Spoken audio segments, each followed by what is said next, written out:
పట్టణంలోని వినుకొండ కొండపై వెంచేసి ఉన్న గంగ పార్వతి సమేత శ్రీ రామలింగేశ్వర స్వామి రుణాలు మహోత్సవం బుధవారం అత్యంత వైభవంగా జరిగింది.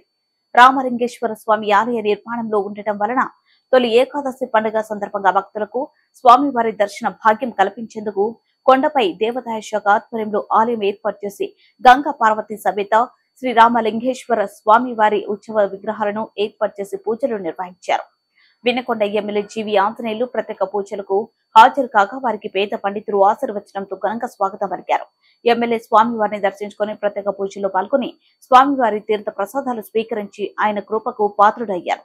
అనంతరం స్వామివారిని దర్శించుకునేందుకు వచ్చిన భక్తులకు అభివాదం చేస్తూ ఆప్యాయంగా పలకరించారు. అమ్మ ఆశ్రమ ట్రస్ట్ ఆధ్వర్యంలో భక్తుల సౌకర్యార్థం ఏర్పాటు చేసిన అన్నదానం స్టాల్స్ సందర్శించారు. విశ్వ హిందూ పరిషత్ పలు స్వచ్ఛంద సేవా సంస్థలు ఏర్పాటు చేసిన అన్న ప్రసాదాలు, త్రాగునీటి కేంద్రాలను, వైద్య శిబిరాలను సందర్శించి ప్రారంభించారు. ఈరోజు కొండ మీదకి వచ్చి ఆ రామలింగేశ్వర స్వామిని, గంగా పార్వతి అమ్మవారిని దర్శించుకున్నందుకు చాలా సంతోషంగా ఉంది, సంతృప్తిగా ఉంది. మా అదృష్టంగా భావిస్తున్నా. ఈరోజు దేవుడు కరుణించాడు. వాతావరణం చాలా చల్లగా ఉంది. వేలాది మంది భక్తులు వచ్చి సంతోషంగా ఈరోజు రామలింగేశ్వర స్వామిని, గంగా పార్వతి అమ్మవారి దర్శనం చేసుకొని దేవుని యొక్క ఆశీస్సులు తీసుకొని వెళ్తూ ఉన్నారు.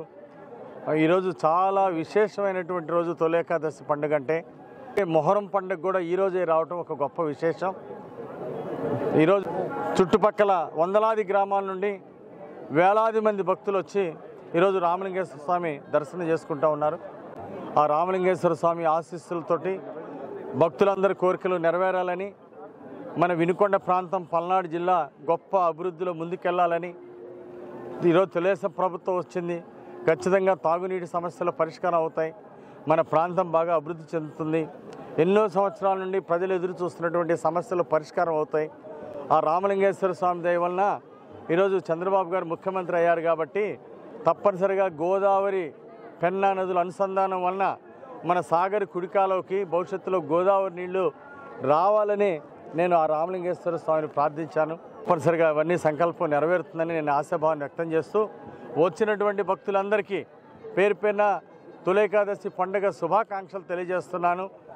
భక్తులందరి కోరికలు నెరవేరి నిండు ఆయురారోగ్యాలతో మంచి ఉన్నత భవిష్యత్తుకి ఎదగాలని చెప్పేసి కోరుకుంటూ, మన ప్రాంతం అంతా అభివృద్ధి చెందడానికి నాకు కావాల్సినటువంటి శక్తి ఆ భగవంతుడు ఇవ్వాలని కోరుకుంటూ, పేద ప్రజలకు ఎప్పుడు కూడా కొండంత అండగా నిలబడతాం, ప్రజల కోసం పనిచేస్తాం, మన ప్రాంతం యొక్క అభివృద్ధి కోసం కృషి చేస్తాం, ప్రజా సమస్యలు పరిష్కరించడానికి నా శక్తి వంచన లేకుండా కృషి చేస్తాం.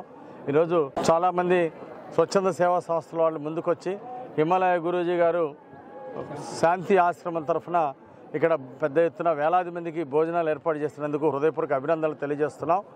అలాగే విశ్వ హిందూ పరిషత్ వాళ్ళు ఇక్కడ ప్రసాదాలు, మంచినీళ్ళు స్టాల్స్ అన్ని కూడా చక్కగా ఏర్పాటు చేసినందుకు వారికి కూడా హృదయపూర్వక అభినందనలు తెలియజేస్తున్నాం.